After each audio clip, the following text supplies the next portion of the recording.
네, 안녕하세요. 매주 시체를 보러 가는 남자 유성호입니다. 의과대학 4학년 때 제 스승님이신 이윤성, 이정빈 교수님의 강의를 듣다가 무척이나 흥미있는 과목이다. 또한 인권이라는 용어를 의학에서는 좀처럼 듣기 어려운데 그런 인권, 정의라는 강의에서 나올 수 있는 여러 가지 테마가 매우 인상적이어서 선택하게 되었습니다. 한 달에 보통 적을 때는 6건, 많을 때는 16건, 1,500건 이상은 부검을 한 것 같습니다. 현업에 종사하신 분이 40여 명인데요. 근데 1년에 6,000건이 넘는 부검을 하다 보니까 한 사람당 거의 150건 가까이 하게 된 게 현실입니다. 그래서 현재 사회에서 필요한 거에 비하면 그 수가 많이 적지 않나.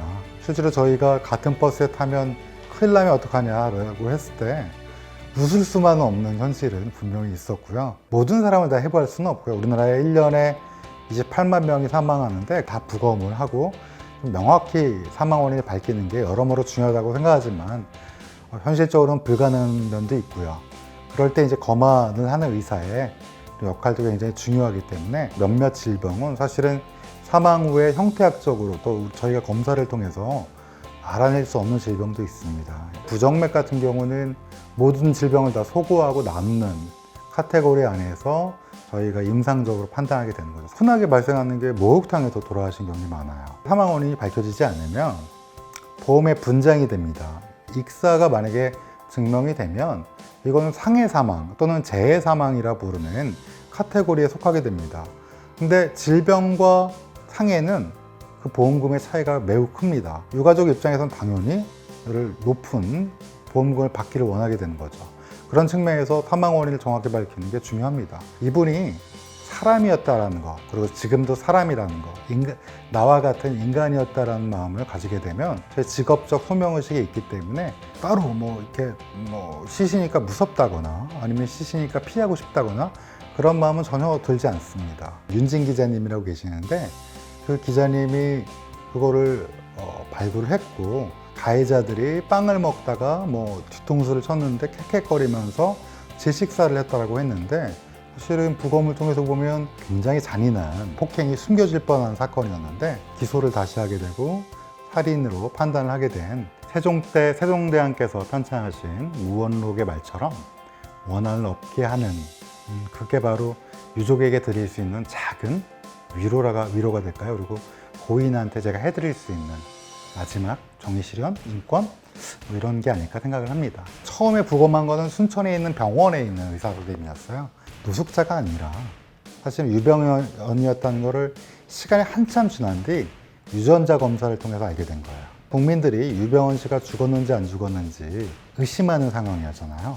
관 혼자서 이거를 처리하게 되면 뭔가 음모가 있다거나 지금도 아마 죽지 않았다고 믿는 분들도 꽤나 계세요. 시신 자체는 엄청나게 부패했기 때문에 사망 원인을 알아낼 수 없는 게 좀 아쉬웠고요. 지문은 경찰에서 실시했고요. 치아와 유전자에 대해서 도움을 줄 수 있었다는 점에서 의미가 있었다고 봅니다. 시신은 물에 빠지게 되면 20-30%는 바로 떠올라요. 뭘 입고 있었느냐 여러 가지 상황에 따라서 가라앉게 되는 경우에는 부패하지 않으면 점점 떠오르지 않게 돼요. 봄이 오고 따뜻해지면 부패가 진행되면서 떠오르게 됩니다.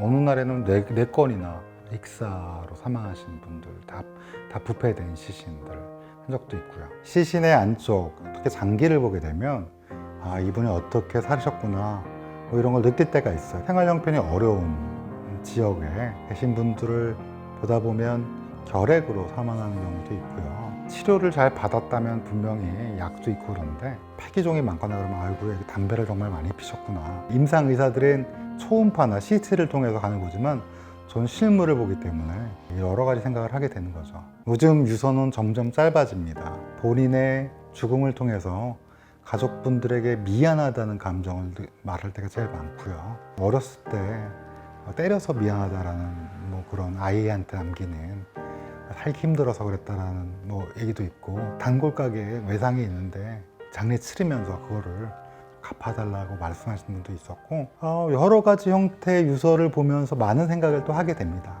단지 시신만 보고 알 수 있는 게 한정적일 수밖에 없어요. 자료의 해석에 있어서. 경찰분들이 처음에 수집한 모든 상황들을 같이 공유하기 때문에 그런 유서도 보게 됩니다. 뭐 많은 분들이 법의학자 그러면 재밌는 얘기 해달라고 그러고 뭐 미스테리한 사건 얘기해달라고 이러는데 사실은 그런 건 잘 기억에 남지 않습니다. 죽음을 오랫동안 경험하다 보면 유한한 삶이 얼마나 소중한가를 사실은 많이 느끼게 돼요. 어떤 여성분이 돌아가셨는데 아이를 끌어안고 화상을 입은 채 발견되었고 그분이 이제 병원에서 치료받다가 돌아가셨는데 뜻하지 않는 사고로 아이를 끌어안고 혼신의 힘을 다해서 아이를 지켜냈는데 눈가에 한쪽 끝에 눈물이 맺혀 말라붙어 있는 걸 보고 이렇게 돌아가시면서 어떤 생각을 했을까 막 이런 생각을 하면서 마음이 많이 아팠던 적이 있습니다. 굉장히 놀랐습니다. 여성이 147번을 칼에 찔렸습니다. 도대체 무슨 마음으로 이랬을까? 한때 사랑했던 사람에 대해서. 잔혹한 것도 잔혹한 거지만 인간의 악함에 대해서 조금은 이제 분노했던 기억이 납니다. 저는 뭐 직업 때문에 당연히 죽음을 오래전부터 여러 번 생각해 봤습니다. 국가가 세금을 걷어서 제대로 쓰려면 국민의 마지막, 인생의 마지막 과정인 죽음에 있어서 실제로 어떤 과정에 의해서 일어나는지를 정확히 알아야 돼요. 뭐 부검이라고 말씀드리고 싶진 않지만 법의학자가 열심히 활동할 수 있는 토대를 마련해 주어야지 형법적 정의는 물론 국민이 수명이 더 늘어나고 기대여명이 더 늘어나는 인생에 있어서 가장 마지막 나만의 내러티브인데 이거를 좀 명확하게 하려면 평소에 죽음을 조금 숙고해야 된다는 건 분명해요. 산소호흡기에 뛸까요를 내 아들이 결정하게 되면 나는 아들한테 그런 결정시키는 게 싫어요. 내가 뭘 원했는지 안 원했는지를 명확하게 하고 싶은 마음이 있어서 원래 죽음에 대한 준비 이렇게 거창하게 어딘가에 틀어박혀서 로댕에 생각하는 사람처럼 이렇게 하는 게 아니라 늘 일상적으로 나의 삶에 최선을 다하면서 어떻게 마무리 지을까? 이게 바로 준비 아닐까요? 법의학자가 된 다음에 살아온 삶보다 앞으로 법의학자로 삶이 더 길다고 생각해요. 쓰고 싶은 주제의 논문도 많고요. 리서치도 해야 되고 실험도 해야 되고 할 게 많아서 차근차근 준비하려고 노력하고 있습니다.